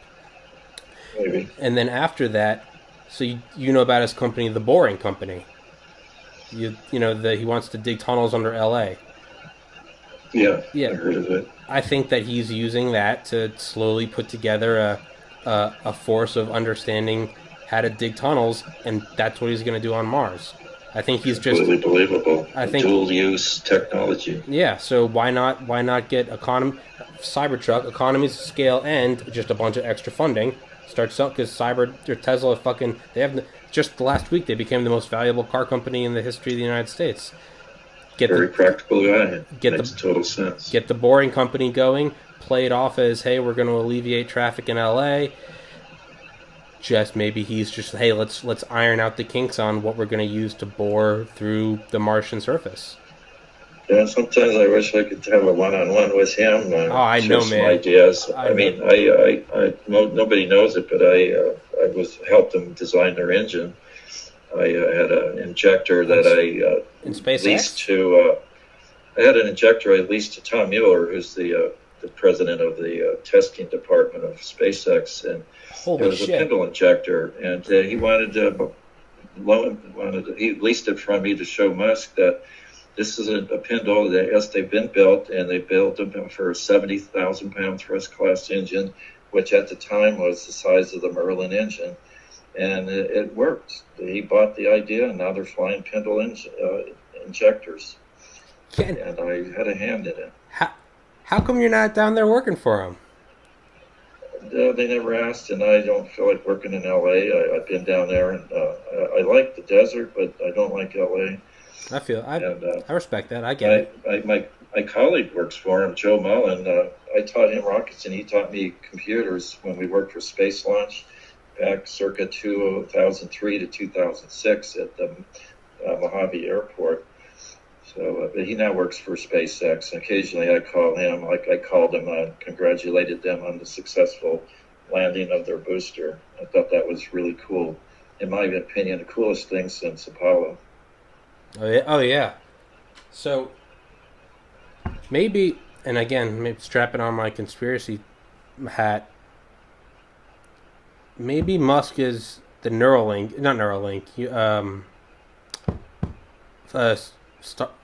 it Starlink? Is that the satellite internet he's launching? I can't remember the name. It's evading me. Yeah, that's not an area I pursue. Knowledge, payloads are only passing interest. Okay, all right. So sorry. So can you go back to what you were just saying? What you thought was the most interesting thing that happened since the Apollo program? Him landing the boosters. Yeah. I got really excited about rockets other than my own. Yeah. Testing engines, doing my hobby for a living. That was the most exciting thing since I watched Apollo 11 land on the moon. Yeah. I was about 13 years old at the time. I was watching online when he landed the two boosters. And that was cool as shit. If you go to that video on YouTube, the top comment is, "Thank you, Elon Musk, for teaching us to imagine again, or teaching us to dream again." And it's true. It's Apollo that inspired an entire generation, and my generation, you don't really have that. It was we've only seen regression. We've only seen no more space shuttles. Using the Soyuz. NASA built that. Von Braun didn't have a hand in that. I believe Von Braun quit NASA when they canceled Saturn V, and not only that, but he saw what the space shuttle was becoming. I'm sure he totally realized how awful of an idea it was. He got out of there, and then I think he died of a broken heart. Yeah, he died in 1977. He got us to the moon, and then NASA shut him down with the Mars effort, which I thought we were going to Mars after Apollo. Yeah, it all shut down. They canceled Apollo 18 through 20. Yeah. What a horrible, stupid thing. They have 3 Saturn V's that they didn't fly. Yeah, It wouldn't have costed anything. They already built the hardware. They just had to fund the ground crew, the tracking and that. That's nothing. They've done it for all the other Apollo missions. But I say public opinion and all that. Well, so what? We bought all the hardware. Let's just fly it and then throw in the towel if that's what they want. But politics is something I just don't get involved with. It's too frustrating. Yeah. Well, not only that, they wanted to use the space shuttle as they wanted to have the capability to double as an orbital bomber. They wanted it to be able to nuke Moscow, and maybe von Braun saw that. Maybe he was just like, I'm done with that shit. That never happened, and maybe one facet of NASA or the military thought of that. I mean, there are different people have different ideas. Fortunately, that didn't prevail. Yeah. I don't know. Maybe the whatever. What is it now? The X-37B. X-37. Who knows what that is? They're just so hush hush about what it's doing. It's up there for a year. Yeah. Well, orbiting. Nobody knows what it's up there for. I'm pretty sure it just broke its record. It was orbiting for something insane, like 600 days. Yeah. Yeah. What is it doing? Yeah. It's so small it can't be too dangerous. Yeah. Or who knows? Yeah. Famous last words, though. I mean, it's yeah. Man, I think it's up there. I think it's, again, in my uneducated opinion, I think it's for physically tinkering with other satellites. It could be, because we're worried about China taking out our satellites at a time of war. Mm-hmm. It could be we're doing something that is good or better. You may be right. But these guys are smarter than us, and I'm sure they've thought of these things and have plans to fall back on if we get into that situation. And hopefully we don't. I don't know, but with the way Trump's going and getting us on a level playing field with China, it's going to be less likely that'll happen. But it's going to take at least 10 years. We got in this mess since Nixon. It's not going to be overnight we get out of it. Yeah. But we're on the road finally, thanks to Trump. Yeah. No, it's, again, like you said, it's not exactly the field that I'm well versed in, nor can I speak on. How come they never went through with the von Braun station? He wanted to have that big bicycle wheel looking thing. Do you ever seen those old videos of von Braun? And he's got the Disney. big. They canceled Apollo 18, 19, and 20. So need I say any more? Yeah. They put all their eggs in the space shuttle basket. There was no money or effort to do anything else, including a space station. Yeah. That was a horrible mistake. They didn't do anything about, even with the shuttle, orbiting some sort of a artificial gravity vehicle to test if that's even a viable method to keep atrophy of muscle and bone tissue. They didn't. That's going to kill our astronauts. Just an atrophy of our bodies from zero G. Yeah. Is artificial gravity viable? Is Coriolis effect manageable, or will it make our astronauts sick? I don't know. We got to orbit these things and have a tether between two vehicles and increase the radius so the Coriolis effect gets minimized. These are things we need to do, and we have the technology now to do. We've had it, but they don't do that. They just have frogs and mice in orbit, and growing plants in orbit, and that's fine. But you got to do other things, that are going to lead to a Mars mission or any kind of extended mission in space, if humans are involved. Now, so I think we just need to have robot missions to the planets until we get these fundamental problems resolved. Yeah, but we got a good one going to Mars now, the Mars 2020. That one's got me excited, actually. That's what was the most recent one? What was the huge one? What was the one that's like the size of a Volkswagen? Well, that was the rovers. One I think still works. Yeah. But they're going to have a rover now. It's even bigger, and it's a single one. It lands the same way propulsively on a tractor. Mm-hmm. And then they're going to land it right on the spot. They're actually going to have pinpoint landing accuracy with a pre-programmed map of the area they're going to land. It's a delta area, former delta area. That's if there's ever was life, this is the place that they'll find it, fossilized life. And that's kind of exciting because if there was or is life, they'll find it there. Though the caveat, and this is a big one, is I think the life they find there is going to be from Earth. Yeah. Yeah. Just as we find meteors from Mars, they're going to have meteors from Earth, and they're going to have microbes on them. So who's to say this isn't contamination? Earth life? Yeah. I think the whole solar system has got Earth life contaminating it. Yeah, I mean, how did they know? You're right. Why? Yeah, why not? Can they tell with DNA if it's from the Earth? I'm not sure. Well, it's beyond my brain. I was gonna say I should be able to answer that, but I don't think I can. I mean, we'd have certain amino acids. I wonder. They get all excited. They find life. Well, we found life extraterrestrial, and then someone's going to put a fly in the ointment. It's like, well, how do we know it didn't come from the Earth? And talking about popping the bubble. Well, yeah. How do we know? That's true. I think it would have to be a completely different genetic material. It'd have to be something other than a double helix, or it'd have to be something other than adenine, cytosine, guanine, and thymine, the amino acid bases. Right, and it could be fundamentally this is the only way life can exist. That's what I was going to say. Is maybe it's a universal constant. It has to be a double helix. It has to be these chemicals. Maybe it's just maybe it's as universal as math or physics. But that would be certainly the first step is do a genetics on it and see if it is a double. If it isn't, then that would be a strong argument that it's extraterrestrial. Yeah. But I don't know. We got to first get there, and this year Mars is at opposition later this year, so we're closest to it. There's going to be a ton of launches. So, pardon? I saw that the other day that the Mars window is open, so there's going to be a lot of launches this year. Oh yeah, that's this time to do it. Yeah. So that's why we're doing the Mars 2020 mission. It may have already been launched. I'm not sure. It takes 6 or 8 months to get there, and Mars is at opposition. I think October of this year. So that's about right. They launch it in the next few months. It'll get there, and then they may see microbial life.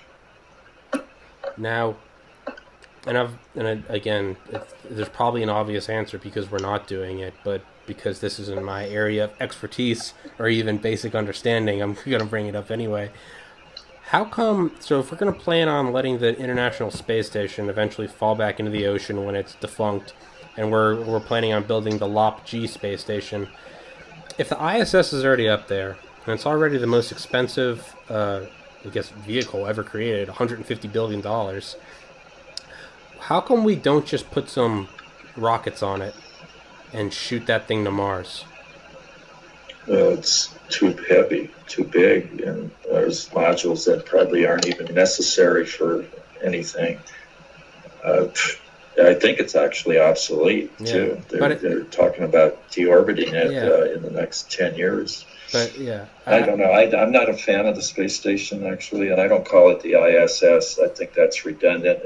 There's only one space station, so why call it International Space? It's a space station, end of story. And we orbited the first space station, Skylab. And the Russians did Mir, and then so on and so forth. Yeah. Let's call it what it is. Yeah. At any rate, I think it's just it's a hodgepodge. If they had kept the Saturn V in production, they could have launched that thing in a couple of launches instead of dozens of shuttle and other missions. That was another peeve of mine. Or just getting rid of the Saturn V when they could have launched that thing in a few. Or use the Sea Dragon, throw that thing up in one go. Well, yeah, but that didn't happen. Yeah. But if Sea Dragon would have launched the whole thing in one launch. Yeah. 1,000 tons. That's insane. That's insane. 1,000 tons, not kilograms. Yeah, that's insane. And then the other thing, while I'm thinking of it, Bob's non-nuclear ICBM should be mentioned, important mention, because it's Bob's concept. It's a way of having ICBM to kill the bad guy without nuclear weapons, and that's to use Sea Dragon with 1,000 tons of concrete, or actually he proposed iron, and drop that on your unfriendly neighbor. And the energy of a pound of iron or any mass at orbital velocity exceeds that of a pound of TNT. Holy shit. So So if you drop 1,000 ton of anything on something, it creates a giant crater, and there's no underground bunker that could withstand it. That was his proposal. Nor radiation. It's zero radiation, no nuclear weapons, no fissile material, nothing, and it's totally legal. No bans, no treaties. Yeah, just big chunks of sheer force. Yeah, well, I was going to ask that earlier. I was going to ask if there would ever be a weaponized sea dragon, but you said you didn't work with or study weapons systems, so I didn't want to bring that up. But yeah, it was mentioned as a non-nuclear ICBM, so it is a valid question because it actually was conceived, and that was one of Bob's another one of his ideas. To use it as a kinetic strike. Yeah, purely kinetic energy weapon. Now, he's a military guy. Remember, he's a captain in the Navy, so he thinks in those terms. Yeah. He's a scientist too, but he thinks a two-edged sword, no pun. Well, also alive during World War II. I imagine you could probably never get rid of that mindset if you survive through something like that. I feel like it becomes instinct. Humans are flawed. Yeah. Humans will always have that. It's part of their makeup, their flawed makeup. Yeah. Back to what we were saying, I feel like that's probably a reason why alien life hasn't contacted us. It's exactly. Why would you want to give it to us? Like, why would you want to give any power to us? That's exactly true. So what do you think about, so we don't stray off into conspiracies and stuff, I'll try to keep it to somewhat based in reality.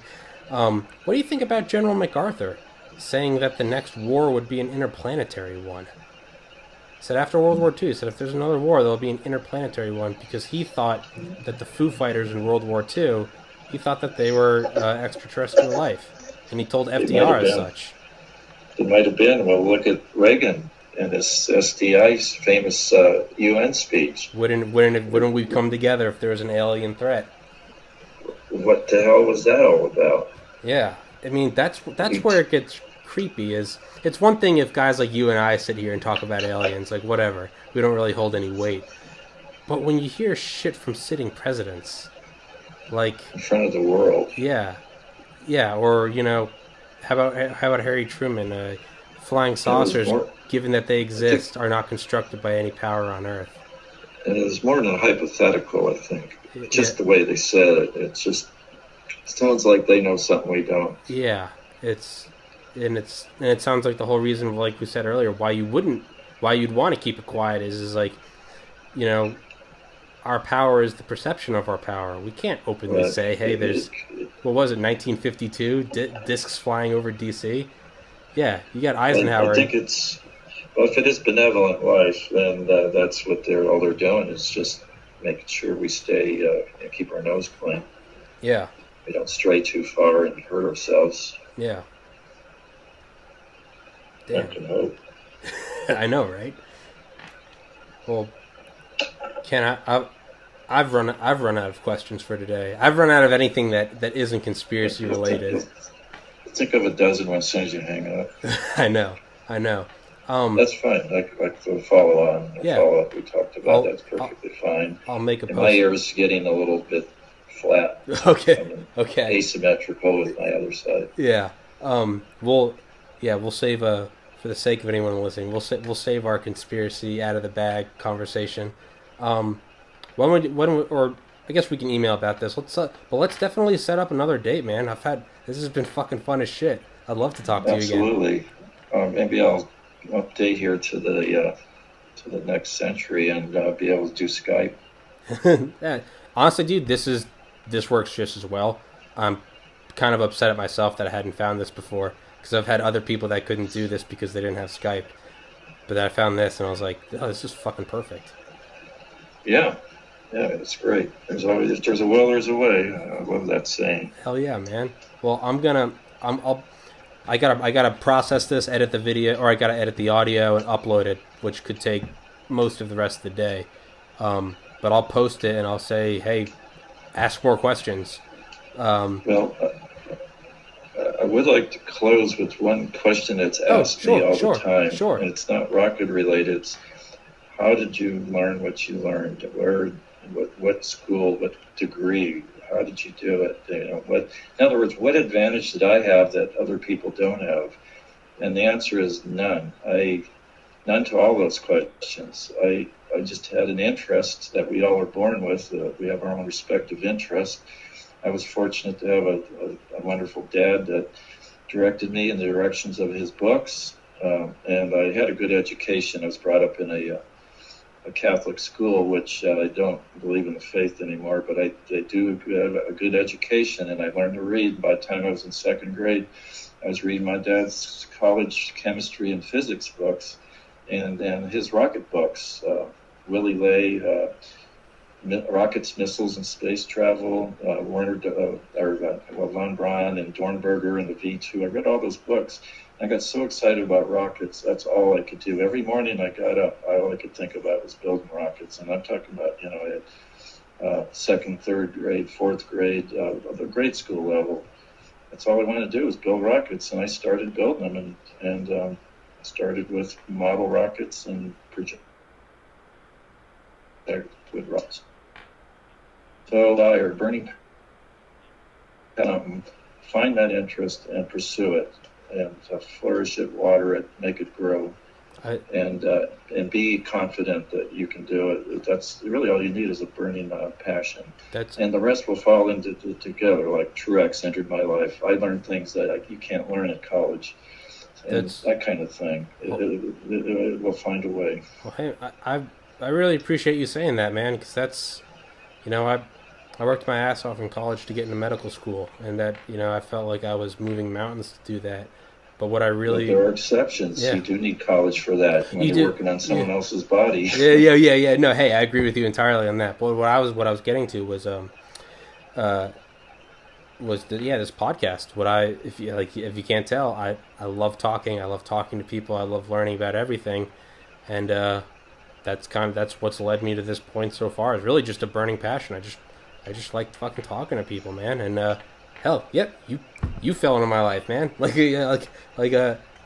doing podcasts. And here's a guy that worked with Bob Truax. Like, holy shit, yeah, you can't plan this. You can't set this up. So, yeah, man, I agree with that entirely. I think it, and I appreciate it because I will use that advice. A lot of events had to fall into place for me to meet Truax, including my parents moving us out from Cleveland, where I was born, to Sacramento, which is the heart of Aerojet, which is where Bob Truax, because Bob was from Annapolis over on the East Coast. That's where he was from. I was from Cleveland. How would we meet in Sacramento, of all places? Well, we did, because we both moved east or westward. It's completely independent and separate from each other. And then we met at that one place that one day after that TV broadcast that my mom set up with Channel 3, KCRA reports, Kent Pierce on to go. And that opened up my door to my rocket career. Turned my hobby into a six-figure-a-year career. Hey, man, my dream is to turn this into need to earn enough for rent so I can move out.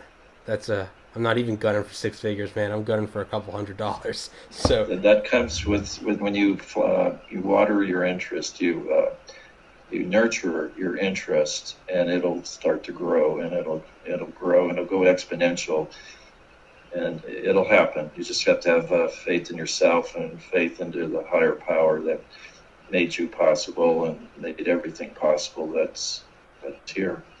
I agree entirely. What were you going to say? You said earlier you went to Catholic school. I went to Catholic school from kindergarten through 12th grade. I don't follow the faith, but I definitely think there's something bigger out there. That's just my feeling. Question. That's just my feeling. But no question. There's too much. People always say the world's so dark. How can you believe in a God? I don't believe in a God or the God, or I look at it as, I think there's too much good. There's too much good. There's too much potential love that I don't see how there couldn't be one. But I have evidence in my own life that there is indeed a God, and anybody can find that. All you got to do is ask. Yeah. It does work. You just got to ask. If your pride doesn't get in the way, you can ask God to make himself known, and he will. It's guaranteed. It will. He will. And it did for me. And now I know for sure the existence of God. But I learned my own way, and everybody on the planet can, if they just have the open mind to ask. We're so small. We're nothing. If we think we're puffed up and we know this and that, God, you're in bad shape. Yeah, let's end on that note, because that was a beautiful sentiment. I'll email you a link when I upload this, and let's definitely plan on another episode to answer more questions, and we'll also plan on another episode to talk about aliens and UFOs and conspiracies. Bob Lazar, we've had good times together. He's a fun person. So Ken, you got to at the very least, I need you to call Bob and just say hi for me. All right? He doesn't need to come on. Just say hi to Bob for me. Okay, he won't know you unless there's something he knows about you that I can relay. You can vouch for me. You can vouch for me. We'll send him the link. Okay. Send them a link to this show. Send them a link to this show. And because I fucking love Bob Lazar. If you got anything you want to send me that would enlighten me on something I can, provide to him, because he trusts me, and I don't want to, give him something that would betray that trust or anything. So, sure. I'll we won't talk about it right now. I'll email you, okay? Okay, sounds good, Tom. All right, Ken. Hey, thank you so much for coming on. Ken Mason, fucking pleasure. Thank you so much. We'll have we'll have more episodes to come. This is just the beginning. Awesome, Tom. All right. Thank you, Ken. God bless, and you have a great day. And God bless you too, my friend. All right. Take care. Bye-bye. Bye-bye.